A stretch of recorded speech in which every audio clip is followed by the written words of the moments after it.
Panginoon naming Diyos, lumalapit kami sa iyo na may buong pagpapakumbaba at matibay na pananampalataya. Ayon sa iyong salita sa mga awit, ikaw, ang Diyos, na nagbibigay buhay sa amin sa pamamagitan ng iyong mga pangako. Kaya ngayon, hinahawakan namin ang katotohanan ito at buong tapang naming idinedeklara na ang iyong salita ay buhay at makapangyarihan, kumikilos sa loob ng aming katawan, isip at espiritu. Hinihiling namin na hipuin mo ang bawat bahagi ng aming pagkatao, ang bawat hininga, ang bawat pintig ng aming puso. Ipinapahayag namin na ang buhay na nagmumula sa iyo ay umaagos sa amin, nagbubura ng anumang kahinaan, sakit at karamdaman. Panginoon, linisin mo ang aming katawan mula sa anumang bakas ng karamdaman, impeksyon, pagod at panghihina. Sa kapangyarihan ng banal na dugo ng Panginoong Hesus, pinapawalang bisa namin ang bawat gawa ng kaaway na naglalayong sirain ang aming kalusugan. Ikinakansela namin ang bawat demonyong atas na nagdadala ng sakit, pamamanhid, takot at pagkasira. Ipinapahayag namin na ang aming katawan ay templo ng iyong banal na espiritu at walang puwang dito ang kadiliman. Ang liwanag ng iyong presensya ang siyang naghahari, nagpapagaling at nagbabalik ng kaayusan sa lahat ng bagay. Panginoon, linisin mo ang aming isip mula sa pag-aalala, pangamba, kalituhan, at mabibigat na kaisipan. Kumikilos ka sa aming buhay, Panginoon.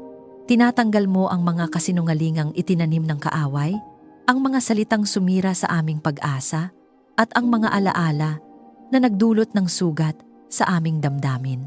Pinupuno mo ang aming isip ng katotohanan, ng iyong mga utos, ng kapayapaan ng iyong mga pangako, at ng kaliwanagan ng iyong karunungan.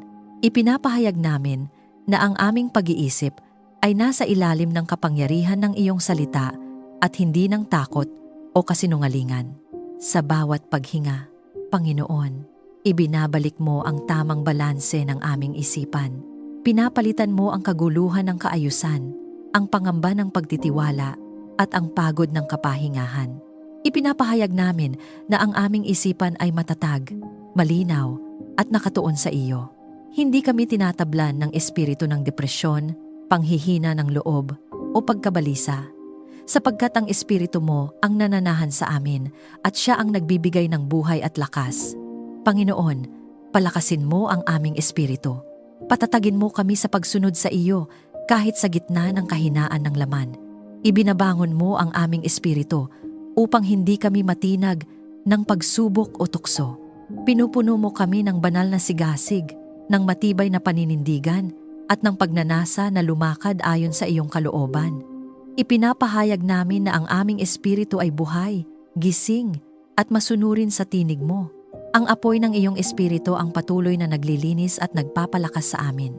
Panginoon, ilayo mo kami sa anumang karamdaman at labis na pagod. Alam mo ang bigat ng aming mga responsibilidad, ang pagod ng aming katawan at ang pagkapagod ng aming damdamin. Ngunit ikaw ang aming lakas. Ipinapahayag namin na ang lakas na nagmumula sa iyo ay muling bumabalot sa amin. Ang aming mga buto ay pinatatatag, ang aming mga kalamnan ay pinapalakas, at ang aming mga panloob na bahagi ay pinananariwa. Hindi kami nabubuhay sa sariling lakas, kundi sa lakas na nagmumula sa iyo. Naway ang iyong salita ang maging gamot sa aming puso. Sa bawat salitang nagmumula sa iyo, may dalang kagalingan, pag-asa, at buhay. Ang iyong mga pangako ang aming iniinom araw-araw, at ito ang nagiging lunas sa aming kaluluwa. Kapag ang aming puso ay sugatan, ikaw ang nagpapagaling. Kapag ang aming damdamin ay mabigat, ikaw ang nagpapagaan. Kapag ang aming kaluluwa ay napapagod, ikaw ang nagbibigay ng tunay na kapahingahan. Panginoon, turuan mo kami na mamuhay ng may disiplina at kabanalan. Ibinubuklod mo ang aming mga puso upang pahalagahan ang mabuting kalusugan hindi lamang para sa aming sarili, kundi para sa buong pamilya. Itinutuwid mo ang aming mga gawi, ang aming mga pagpili, at ang aming pamumuhay. Ipinapahayag namin na ang aming mga desisyon ay umaayon sa iyong karunungan at ang aming pamumuhay ay nagbibigay luwalhati sa iyo. Sa bahaging ito ng panalangin, idinideklara namin na ang kapangyarihan ng kadiliman ay walang kapamahalaan sa aming katawan, isip at espiritu. Ang dugo ni Jesus ang siyang tumatakip sa amin. Ang liwanag ng iyong katotohanan ang siyang naghahari. Ang presensya ng iyong banal na espiritu ang pumupuno sa bawat sulok ng aming pagkatao. Ang mga anghel mo ay nakapaligid, nagbabantay, at nagpapatupad ng iyong mga utos para sa aming kapakanan. Patuloy mo kaming hinuhubog, Panginoon. Patuloy mo kaming pinapabanal at patuloy mo kaming pinapanauli. Hindi pa tapos ang iyong gawain sa amin. Ang kagalingang sinimulan mo ay patuloy mong isinasakatuparan at ang buhay na ibinibigay mo ay lalong sumisigla sa amin sa bawat sandali. Kung ikaw ay naniniwala na ang Diyos ay kumikilos sa iyong katawan, isip at espiritu, habang ikaw ay nananalangin, i-type sa mga komento, ang salita ng Diyos ay nagbibigay buhay sa akin. Hayaan itong maging iyong pahayag ng pananampalataya at pagsang-ayon sa kapangyarihan ng Diyos na patuloy na nagpapanauli at nagpapalakas. Panginoon naming Diyos, patuloy kaming lumalapit sa iyo na may pagtitiwala sapagkat ikaw ang aming kanlungan. Inilalagay namin ang aming mga sarili, ang aming tahanan, at ang aming buong pamilya sa ilalim ng kapangyarihan ng iyong salita. Ginagawa mong tanggulan ang aming tahanan, hindi gawa ng tao kundi itinatag ng iyong katotohanan. Ang bawat pader, ang bawat pintuan, ang bawat silid ay pinupuno mo ng iyong presensya. Ipinapahayag namin na ang kapayapaan at liwanag ang naghahari sa aming tahanan at walang anumang kadiliman ang may karapatang pumasok. Panginoon, ingatan mo kami laban sa kapahamakan, sakuna at anumang masamang balak ng kaaway. Binabasag namin sa pangalan ni Jesus ang bawat plano ng kaaway na nakatago man o hayagan.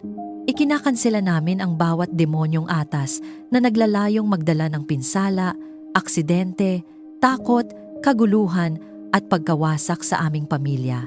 Ang iyong salita ang aming kalasag at ang iyong katotohanan ang aming sandata. Walang sandatang binuo laban sa amin ang magtatagumpay, sapagkat ikaw ang aming tagapagtanggol. Panginoon, naway ang aming pamilya ay manatiling matatag dahil kami sumusunod sa iyong mga kautusan. Itinatatag mo kami sa pundasyon ng iyong katotohanan at dahil dito, hindi kami basta-basta matitinag. Kapag dumarating ang mga hamon, hindi kami guguho. Kapag may unos, hindi kami matatangay. Sapagkat ang aming buhay ay nakaugat sa iyo. Ipinapahayag namin na ang pagsunod sa iyo ay nagiging pader ng proteksyon sa paligid ng aming sambahayan. Ilayo mo ang aming mga anak sa maling impluwensya at tukso. Bantayan mo ang kanilang isipan, ang kanilang puso at ang kanilang mga desisyon. Tinatanggal mo ang kapangyarihan ng masasamang impluwensya na nais ilayo sila sa iyong katotohanan. Ibinubuklod mo ang kanilang mga puso sa iyo at tinuturuan mo silang magmahal sa iyong mga aral. Ipinapahayag namin na ang aming mga anak ay lumalakad sa liwanag, may takot sa iyo, at may malinaw na pagkilala sa tama at mali. Panginoon, takpan mo kami ng iyong presensya saan man kami magpunta. Kapag kami nasa aming tahanan, ikaw ang kasama. Kapag kami nasa daan, ikaw ang una at huli. Kapag kami nasa trabaho o anumang gawain, ikaw ang aming bantay. Walang lugar na hindi mo naaabot at walang sandali na wala ka. Ipinapahayag namin na ang iyong presensya ang aming kaligtasan at katiyakan. Sa kapangyarihan ng pangalan ni Jesus, idinideklara namin na ang bawat espiritu ng takot, pangamba at banta ay walang kapamahalaan sa amin. Ang aming mga isip ay hindi alipin ng balita ng kapahamakan o ng mga salitang puno ng takot. Ang aming mga puso ay nakaugat sa pagtitiwala sa iyo. Kapag may pagtatangkang manakot o manggulo, agad itong nabubunyag at nawawalan ng bisa sa liwanag ng iyong katotohanan. Panginoon, itanim mo sa aming puso ang pag-ibig sa iyong mga aral upang hindi kami maligaw ng landas. Kapag ang aming mga mata ay natutuksong tumingin sa maling direksyon, ikaw ang nagbibigay ng babala. Kapag ang aming mga paa ay nais lumihis, ikaw ang humahadlang at nagtutuwid. Ang iyong salita ang nagiging tinig na gumagabay sa amin at ang iyong espiritu ang patuloy na umaakay. Ipinapahayag namin na ang aming tahanan ay hindi lugar ng alitan kundi ng pagkakaisa. Hindi lugar ng kaguluhan kundi ng kaayusan. Hindi lugar ng takot kundi ng pagtitiwala sa iyo. Ang mga salitang binibigkas sa loob ng aming tahanan ay puno ng buhay at hindi ng sumpa. Ang mga desisyong ginagawa ay pinangungunahan ng karunungan at hindi ng padalos-dalos na damdamin. Panginoon, binubuksan mo ang aming mga mata upang makita ang mga babala mo at marinig ang iyong tinig. Hindi kami bulag sa mga bitag ng kaaway. Ang iyong liwanag ang nagpapakita ng mga lihim na panganib at ang iyong kamay ang naglalayo sa amin dito. Ang mga anghel mo ay patuloy na nagbabantay sa aming mga lakad, naglalagay ng hadlang kung saan may banta at gumagabay sa amin sa landas ng kaligtasan. Ipinapahayag namin na ang aming pamilya ay tinatakan ng dugo ni Jesus. Ang bawat henerasyon ay nasa ilalim ng iyong proteksyon. Ang mga sumpang nagmula sa nakaraan ay walang kapangyarihan sa amin. Ang mga sugat ng kahapon ay hindi na muling bubukas. Ang aming kinabukasan ay ligtas sa iyo at ang aming kasalukuyan ay nasa iyong mga kamay. Panginoon, patuloy mong palakasin ang aming pananampalataya upang hindi kami manghina sa gitna ng banta o panganib. Kapag may mga balitang nakakatakot, ikaw ang aming kapayapaan. Kapag may mga sitwasyong hindi namin kontrolado, ikaw ang aming katiyakan. Hindi kami namumuhay sa takot, kundi sa buong pagtitiwala sa iyong kapangyarihan. Sa bawat hakbang, sa bawat desisyon, at sa bawat sandali, ikaw ang aming sandigan. Ang proteksyon mo ay hindi natutulog at hindi nagkukulang. Ang iyong mata ay laging nakatuon sa amin, at ang iyong kamay ay laging nakaunat upang magligtas. Kung ikaw ay naniniwala na ang Diyos ang iyong tagapagtanggol at bantay ng iyong pamilya, i-type sa mga komento, "Ako ay ligtas sa ilalim ng proteksyon ng Diyos." Hayaan itong maging iyong simpleng pahayag ng pagtitiwala at pagsuko sa kapangyarihan ng Diyos na patuloy na nagbabantay sa iyong buhay. Panginoon naming Diyos, patuloy kaming humaharap sa iyo na may bukas na puso sapagkat ikaw ang pinagmumulan ng tunay na kapayapaan. Ayon sa iyong pangako, ang kapayapaang nagmumula sa iyo ay hindi tulad ng ibinibigay ng mundo. Ito ay malalim, matatag, at nananatili kahit sa gitna ng unos. Kaya inilalapit namin sa iyo ang aming mga puso, ang aming tahanan, at ang aming buong pamilya, at buong tapang naming tinatanggap ang kapayapaang nagmumula sa pagsunod sa iyong salita. Panginoon, alisin mo ang alitan at hindi pagkakaunawaan sa aming tahanan. Kung may mga salitang binitiwan na nagdulot ng sugat, linisin mo ang aming mga labi at pagalingin mo ang aming mga puso. Kung may mga damdaming kinikimkim na nagiging ugat ng galit, hinanakit o tampo, hinahaplos mo ang mga ito at pinapalitan ng pag-unawa at kababaang loob. Ipinapahayag namin na ang espiritu ng alitan ay walang lugar sa aming sambahayan. Ang iyong espiritu ng kapayapaan ang naghahari at umaayos sa bawat relasyon. Panginoon, punuin mo ang aming puso ng pagtitiwala sa iyong mga pangako. Kapag ang aming isipan ay nililigalig ng mga tanong at pangamba, ibinabalik mo kami sa iyong katotohanan. Ipinapaalala mo na ikaw ang may hawak ng aming buhay at walang anumang bagay ang nakakalusot sa iyong kaalaman. Sa bawat sandaling may kawalan ng katiyakan, pinipili naming magtiwala sa iyo at hindi sa aming sariling pag-unawa. Ang pagtitiwalang ito ang nagiging daan upang pumasok ang iyong kapayapaan sa aming kalooban. Sa kapangyarihan ng pangalan ni Jesus, binabasag namin ang bawat gawa ng kaaway na naglalayong maghasik ng kaguluhan, takot, at pagkakabahagi. Ikinakansela namin ang bawat demonyong atas na nais sirain ang aming kapahingahan. Hindi kami papayag na agawin ang aming kapayapaan ng mga sitwasyong pansamantala lamang. Ipinapahayag namin na ang aming mga puso ay binabantayan ng iyong kapayapaan na higit sa anumang pangunawa. Panginoon, turuan mo kaming magpatawad gaya ng iyong kalooban. Alam mo na ang kapatawaran ay hindi laging madali, ngunit ikaw ang nagbibigay ng lakas upang ito'y maisabuhay. Pinapalambot mo ang aming mga puso upang bitawan ang bigat ng sama ng loob. Itinuturo mo sa amin na ang kapatawaran ay hindi kahinaan, kundi kalayaan.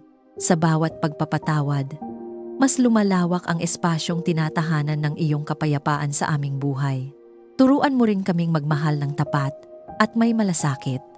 Kapag kami natutuksong magtago ng damdamin o magsalita ng padalos-dalos, ikaw ang pumipigil at nagtuturo ng tamang paraan. Ang aming mga salita ay nagiging daluyan ng buhay at hindi ng sakit. Ang aming mga kilos ay nagiging pagpapahayag ng pag-ibig at hindi ng pagmamataas. Ipinapahayag namin na ang pag-ibig mo ang nagbubuklod sa amin at nagdadala ng kaayusan sa aming tahanan. Panginoon, sa gitna ng pagsubok, naway maranasan namin ang kapanatagan na ikaw ang aming sandigan. Kapag ang mga pangyayari ay mabigat at tila walang kasagutan, ikaw ang aming pahingahan. Ipinapahayag namin na kahit hindi agad nagbabago ang sitwasyon, ang aming puso ay nananatiling payapa sapagkat ikaw ang kasama namin. Ang iyong presensya ang aming katiyakan na hindi kami nag-iisa. Kapag may mga alaala ng nakaraan na bumabalik at nagdadala ng bigat, hinahawakan mo ang aming mga puso at binabalutan ng iyong kapayapaan. Pinapalitan mo ang sakit ng kaginhawaan at ang pangamba ng pag-asa. Hindi kami alipin ng aming nakaraan. Ipinapahayag namin na ang aming kasalukuyan at hinaharap ay pinamumunuan ng iyong kapayapaan. Panginoon, hayaan mong ang aming tahanan ay maging lugar ng presensya at kapahingahan. Ang sino mang pumasok ay makadama ng iyong kapayapaan. Ang bawat pag-uusap ay puspos ng paggalang. Ang bawat desisyon ay ginagabayan ng iyong karunungan. Ipinapahayag namin na ang aming tahanan ay isang banal na espasyo kung saan ikaw ay pinararangalan at pinagtitiwalaan. Ibinubuhos mo ang iyong kapayapaan hindi lamang sa aming tahanan kundi pati sa aming mga isip. Kapag ang aming pag-iisip ay nagiging magulo, ikaw ang nag-aayos. Kapag ang aming damdamin ay nagiging pabigla-bigla, ikaw ang nagpapatahimik. Ang aming mga isip ay pinupuno mo ng mga kaisipang totoo, malinis at nagbibigay buhay. Hindi kami hinahayaang lamunin ng ingay ng mundo sapagkat ang iyong tinig ang aming pinakikinggan. Panginoon, itinatanim mo sa amin ang disiplina na piliin ang kapayapaan kahit may dahilan para magalit. Itinuturo mo sa amin na huminto, manahimik at manalangin bago kumilos. Ang ganitong pamumuhay ang nagiging daan upang manatili ang iyong kapayapaan sa aming mga puso at relasyon. Ipinapahayag namin na kami ay mga tagapagdala ng kapayapaan at hindi ng kaguluhan. Ang kapayapaang ito ay hindi namin iniingatan sa aming sarili lamang. Hinahayaan naming umagos ito sa aming pamilya, sa aming pakikitungo sa iba, at sa aming pang-araw-araw na buhay. Ang iyong kapayapaan ang nagiging patotoo na ikaw ang Diyos na buhay at kumikilos sa amin. Sa bawat sitwasyon, pinipili naming magpahinga sa iyo at hindi magpadala sa takot. Kung ikaw ay nagnanais na maranasan ang kapayapaan ng Diyos sa iyong puso at tahanan, i-type sa mga komento, "Ako ay pinupuno ng kapayapaan ng Diyos." Hayaan itong maging iyong simpleng pahayag ng pagtanggap sa kapayapaang nagmumula sa Diyos na patuloy na umaayos at nagpapatahimik ng iyong buhay. Part 4. Karunungan. Panginoon naming Diyos, patuloy kaming nananatili sa iyong presensya sapagkat ikaw ang pinagmumulan ng tunay na karunungan. Hindi karunungang mababaw o pansamantala, kundi karunungang nagmumula sa iyo na nagbibigay liwanag sa aming isipan at direksyon sa aming buhay. Binubuksan mo ang aming isip upang maunawaan ang lalim ng iyong mga aral, hindi lamang sa kaalaman, kundi sa pamumuhay. Ang bawat salitang nagmumula sa iyo ay tumatagos sa aming puso at nagiging gabay sa aming araw-araw na paglakad. Panginoon, alisin mo ang ulap ng kalituhan sa aming pag-iisip. Kung may mga desisyong mabigat at mahirap unawain, ikaw ang nagbibigay ng kaliwanagan. Pinapawi mo ang ingay ng maraming opinyon at tinuturuan mo kaming pakinggan ang iyong tinig. Ipinapahayag namin na ang aming isipan ay hindi alipin ng pagkalito kundi pinamumunuan ng iyong katotohanan. Ang karunungang nagmumula sa iyo ang siyang naghahari sa aming mga pag-iisip. Turuan mo kaming magpasya ayon sa iyong katotohanan at hindi ayon sa pansariling damdamin lamang. Kapag ang aming emosyon ay nais manguna, ikaw ang naglalagay ng kaayusan. Kapag ang aming karanasan ay nais maging batayan ng lahat, ikaw ang nagpapaalala na ang iyong salita ang pinakamataas na pamantayan. Ipinapahayag namin na ang aming mga pasya ay hindi padalus-dalos, kundi pinaghaharian ng panalangin, pagninilay at pagsunod sa iyo. Panginoon, ipaalala mo sa amin ang iyong mga utos sa bawat mahalagang hakbang ng aming buhay. Kapag kami nasa sangandaan at hindi alam ang pipiliin, ikaw ang nagbubulong ng tamang direksyon. Kapag kami may pagpipili ang tila mabuti, ngunit hindi ayon sa iyong kalooban, ikaw ang nagbibigay ng babala. Ang iyong espiritu ang patuloy na nagpapaalala ng iyong salita upang hindi kami lumihis sa landas ng katotohanan. Naway ang iyong salita ang maging ilaw ng aming pag-iisip. Sa gitna ng dilim ng kamangmangan, ikaw ang aming liwanag. Sa gitna ng maling aral at panlilinlang, ikaw ang aming katotohanan. Ipinapahayag namin na ang aming pag-iisip ay hinuhugasan ng iyong salita at ang aming pananaw ay inaayon sa iyong kaisipan. Hindi kami nabubuhay ayon sa karunungan ng sanlibutan, kundi sa karunungang nagmumula sa iyo. Sa pangalan ni Jesus, binabasag namin ang bawat gawa ng kaaway na naglalayong baluktutin ang aming pag-iisip. Ikinakansela namin ang bawat demonyong atas na nagdadala ng maling paniniwala, pagmamataas at pagkabulag sa katotohanan. Ipinapahayag namin na ang aming isipan ay malaya, malinaw at puspos ng liwanag ng Diyos. Ang mga kasinungalingan ay nawawalan ng kapangyarihan sa sandaling ang iyong katotohanan ay pumasok. Panginoon, bigyan mo kami ng kaalaman na may kasamang takot at paggalang sa iyo. Itinuturo mo sa amin na ang tunay na karunungan ay nagsisimula sa paggalang sa iyong pangalan. Hindi kami nagiging mayabang sa aming nalalaman, kundi lalo pang nagpapakumbaba. Ang aming kaalaman ay hindi ginagamit upang mangibabaw, kundi upang maglingkod at magmahal. Ipinapahayag namin na ang aming puso ay mananatiling mapagpakumbaba habang ikaw ay patuloy na nagtuturo. Gawin mong matatag ang aming pundasyon sa karunungang nagmumula sa iyo. Ang aming buhay ay hindi nakatayo sa opinyon ng tao o sa pabago-bagong kaisipan ng mundo. Ito ay nakatayo sa iyong walang hanggang katotohanan. Kapag may bagong aral na sumusubok umalog sa aming paninindigan, ikaw ang nagbibigay ng discernment.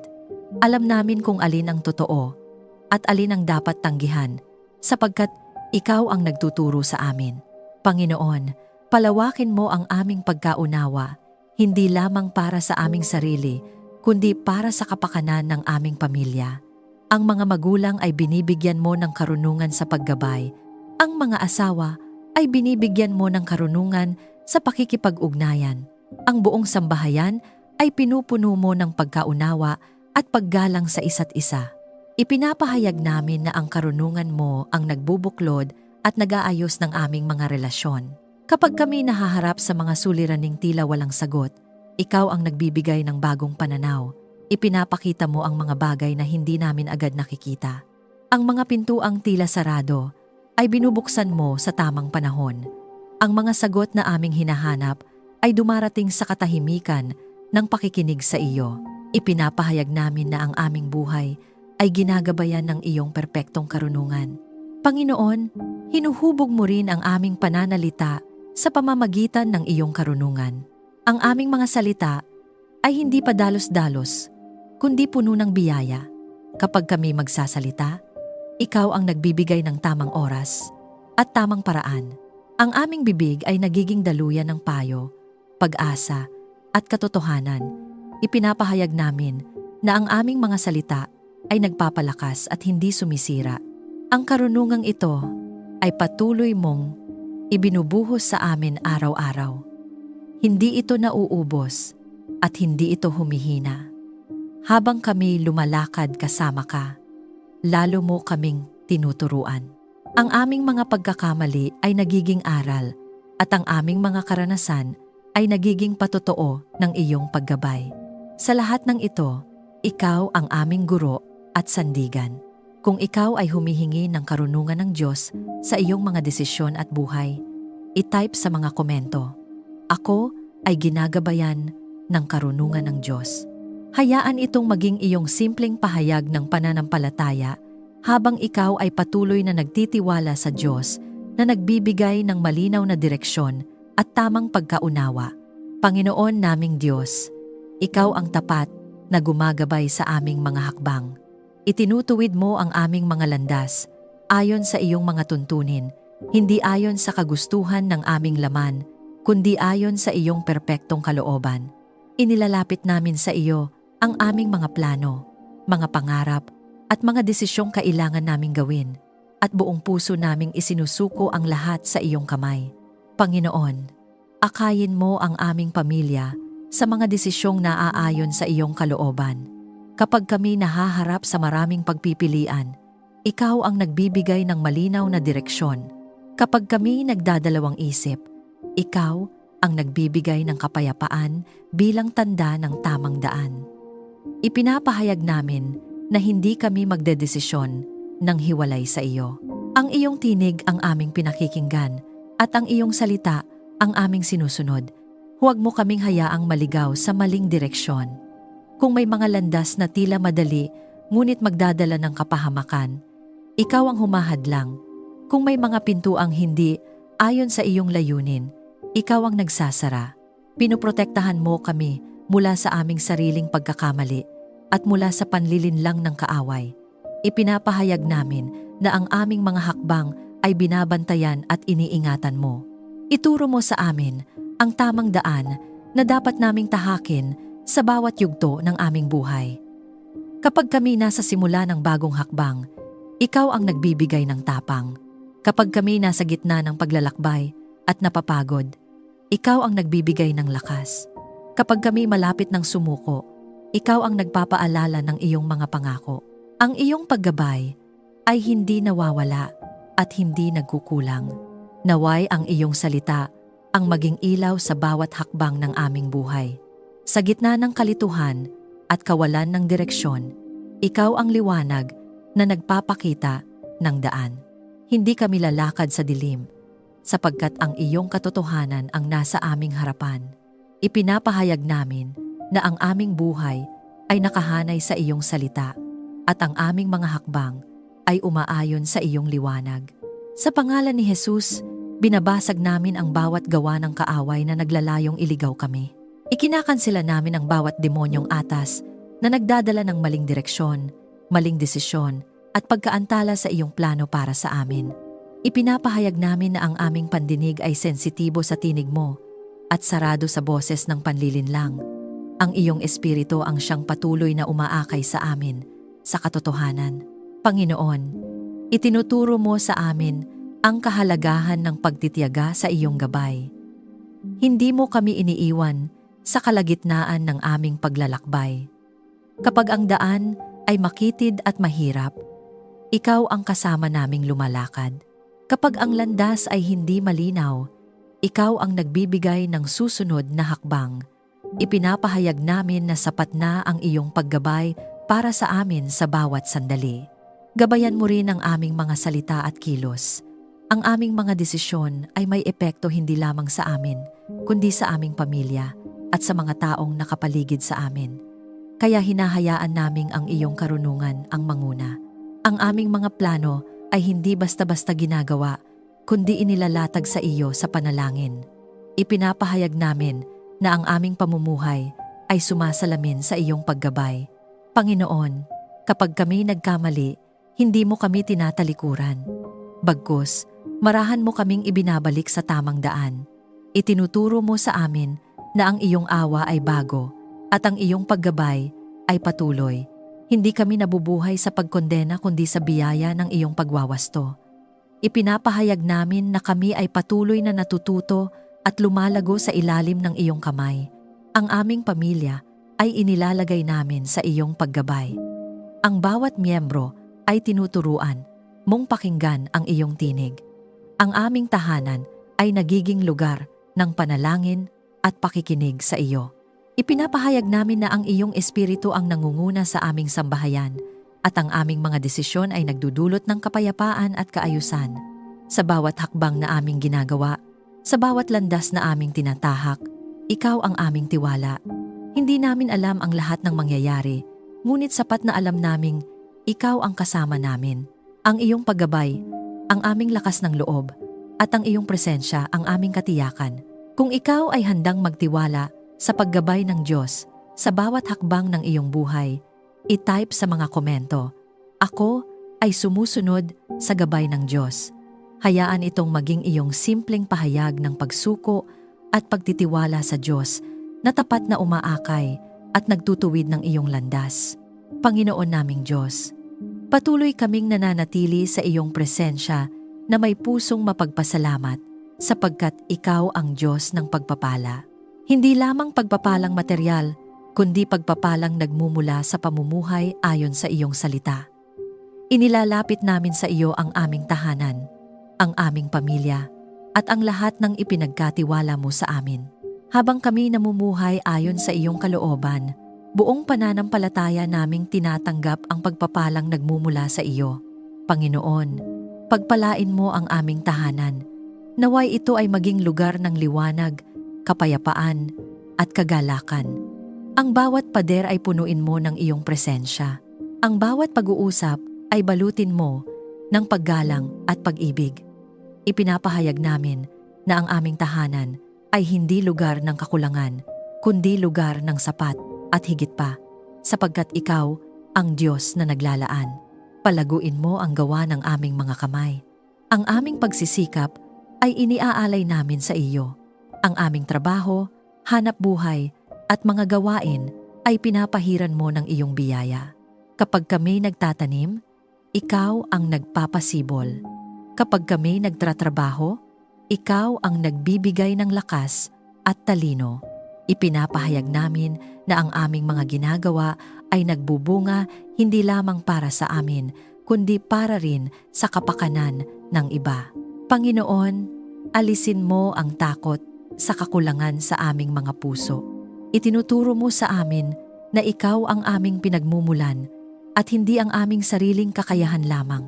Kapag ang isip ay tinutukso ng pangamba, ikaw ang nagpapaalala ng iyong katapatan. Ipinapahayag namin na kami nagtitiwala sa iyo bilang aming tagapaglaan at hindi kami mabubuhay sa pangamba, kundi sa pananampalataya. Naway maranasan namin ang kasaganaan na may kasamang kapayapaan. Hindi kasaganaan na puno ng pag-aalala, kundi kasaganahang nagdudulot ng pasasalamat at katahimikan ng puso. Itinuturo mo sa amin ang tamang paggamit ng iyong mga pagpapala. Hindi kami nagiging alipin ng mga bagay, kundi ginagamit namin ang mga ito upang luwalhatiin ka. Ipinapahayag namin na ang aming puso ay mananatiling nakatuon sa iyo kahit kami pinagpapala. Panginoon, pagpalain mo ang relasyon ng bawat miyembro ng aming pamilya. Ang ugnayan ay pinapanday mo sa pag-ibig, pag-unawa at pagtitiis. Ang mga sugat ng nakaraan ay iyong pinapagaling. Ang mga hindi pagkakaunawaan ay iyong inaayos. Ipinapahayag namin na ang aming pamilya ay binubuklod ng iyong biyaya at pinatatatag ng iyong pag-ibig. Gawin mong bukas ang aming puso upang maging daluyan ng pagpapala sa iba. Hindi namin iniingatan ang iyong pagpapala para sa aming sarili lamang. Itinuturo mo sa amin ang pagiging mapagbigay, mahabagin at handang tumulong. Kapag may nangangailangan, ikaw ang nagbibigay sa amin ng kakayahang magbahagi. Ipinapahayag namin na kami ay pinagpapala upang maging pagpapala. Sa pangalan ni Jesus, binabasag namin ang bawat gawa ng kaaway na naglalayong hadlangan ang daloy ng pagpapala sa aming buhay. Ikinakansela namin ang bawat demonyong atas ng kakulangan, pagkabigo at pagkasira. Ipinapahayag namin na ang mga pintuan ng pagpapala ay bukas ayon sa iyong kalooban at walang kapangyarihan ang kadiliman upang pigilan ang iyong gawain. Panginoon, patatagin mo ang aming pananampalataya upang manatili kami sa iyong mga pangako. Kapag ang resulta ay tila nahuhuli, tinuturuan mo kaming maghintay ng may pagtitiwala. Kapag ang pagpapala ay dumarating, tinuturuan mo kaming magpakumbaba. Ipinapahayag namin na ang aming pananampalataya ay hindi nakabatay sa nakikita, kundi sa iyong katapatan. Pagpalain mo ang aming pagpasok at paglabas. Ang aming mga lakad ay iyong iniingatan. Ang aming mga plano ay iyong pinapahiran. Ang aming kinabukasan ay iyong inihahanda. Ipinapahayag namin na ang aming buhay ay nasa ilalim ng iyong mabuting kamay at ang lahat ng bagay ay gumagawa para sa aming ikabubuti ayon sa iyong layunin. Panginoon, turuan mo rin kaming makontento at magpasalamat. Ang pusong marunong magpasalamat ay pusong bukas sa mas marami pang pagpapala. Hindi kami nagrereklamo sa kakulangan, kundi nagtitiwala sa iyong oras at paraan. Ipinapahayag namin na ang pasasalamat ay patuloy na umaagos mula sa aming mga labi. Ang aming pamilya ay inilalagay namin sa iyong pagpapala. Ang bawat henerasyon ay tinatabingan ng iyong biyaya. Ang mga plano mo para sa amin ay mabuti at ang iyong mga pangako ay tapat. Habang kami patuloy na lumalakad sa iyong salita, ang pagpapala mo ay patuloy na sumusunod at nananahan sa amin. Kung ikaw ay handang tumanggap ng pagpapala ng Diyos nang may pasasalamat at pagtitiwala, i-type sa mga komento, "Ako ay tumatanggap ng pagpapala ng Diyos." Hayaan itong maging iyong simpleng pahayag ng pananampalataya habang ikaw ay patuloy na nagtitiwala sa Diyos na nagbibigay, nag-iingat at nagpapala sa bawat bahagi ng iyong buhay. Panginoon naming Diyos, naninindigan kami sa iyong presensya na may pananampalataya sapagkat ikaw ang Diyos ng tagumpay. Hindi tagumpay na mula sa sariling lakas, kundi tagumpay na bunga ng pagsunod sa iyong salita. Inilalapit namin sa iyo ang bawat tukso, bawat pagsubok, at bawat labang aming hinaharap, at idinideklara namin na sa iyo kami nagtatagumpay. Panginoon, bigyan mo kami ng tagumpay laban sa tukso, sa pamamagitan ng iyong salita, kapag ang kahinaan ay kumakatok. Ikaw ang nagbibigay ng lakas upang tumanggi. Kapag ang kasalanan ay nag-aanyaya, ikaw ang nagbibigay ng malinaw na isip upang piliin ang tama. Ipinapahayag namin na ang iyong salita, ang aming sandata, at ang iyong katotohanan ang aming pananggalang. Hindi kami alipin ng laman, sapagkat ang Espiritu mo ang naghahari sa amin. Palakasin mo kami upang mapagtagumpayan ang bawat pagsubok. Kapag ang laban ay tila mabigat, ikaw ang nagpapalakas ng aming loob. Kapag ang daan ay tila mahirap, ikaw ang nagpapaalala na hindi kami nag-iisa. Ipinapahayag namin na ang bawat pagsubok ay hindi wakas kundi daan patungo sa mas matibay na pananampalataya at mas malinaw na patotoo ng iyong katapatan. Naway ang aming pagsunod sa iyo ang magdala ng mabuting bunga. Ang aming buhay ay maging patunay na ang pagsunod ay may kaakibat na tagumpay. Ang aming mga desisyon ay magbunga ng katuwiran. Ang aming pamumuhay ay magbunga ng pag-asa. Ipinapahayag namin na ang aming mga bunga ay nagbibigay luwalhati sa iyo. Iangat mo ang aming pamilya upang maging patotoo ng iyong katapatan sa aming mga tagumpay at maging sa aming mga pinagdaanan. Ikaw ang aming ipinagmamalaki. Ang aming buhay ay nagsasalaysay ng iyong kabutihan at kapangyarihan sa lahat ng aming gawain. Ikaw ang maitaas at maluwalhati. Sa pangalan ni Jesus, ang aming tagumpay ay ganap at tiyak at sa Kanya kami nananatiling matatag Amen. Maraming salamat sa patuloy mong pakikibahagi sa sandaling ito ng panalangin at pagninilay. Naway sa bawat salitang ating binigkas at pinakinggan ay lalo mong nadama ang katotohanan ng Salmo 119 na ang salita ng Diyos ay ilawan sa ating mga paa at liwanag sa ating landas. Sa kanyang mga utos tayo pinapalakas, sa kanyang mga pangako tayo binubuhay, at sa kanyang katotohanan tayo nananatiling matatag. Kung may laman ang iyong puso pasasalamat, panalangin, malaya mong ibahagi ito sa mga komento. Sama-sama tayong lalapit sa Panginoon, dala ang pananampalatayang alam nating pinakikinggan niya ang bawat panalangin. Walang salita ang nasasayang at walang luha ang hindi niya nakikita. Ang bawat panalangin ay mahalaga sa kanya. Kung ikaw ay napala at napalakas ng panalangin ito, inaanyayahan kitang i-like, i-share at mag-subscribe upang mas marami pa ang maabot at mapatibay sa pamamagitan ng salita ng Diyos. Naway ang salita ng Panginoon ay patuloy na magbigay buhay sa iyo, magtuwid ng iyong landas, at magbunga sa iyong buhay at pamilya. Ingatan ka nawa ng Diyos at punuin ka ng kanyang kapayapaan. Hanggang sa muli nating pagsasama, sa panalangin, pagpalain ka ng Diyos.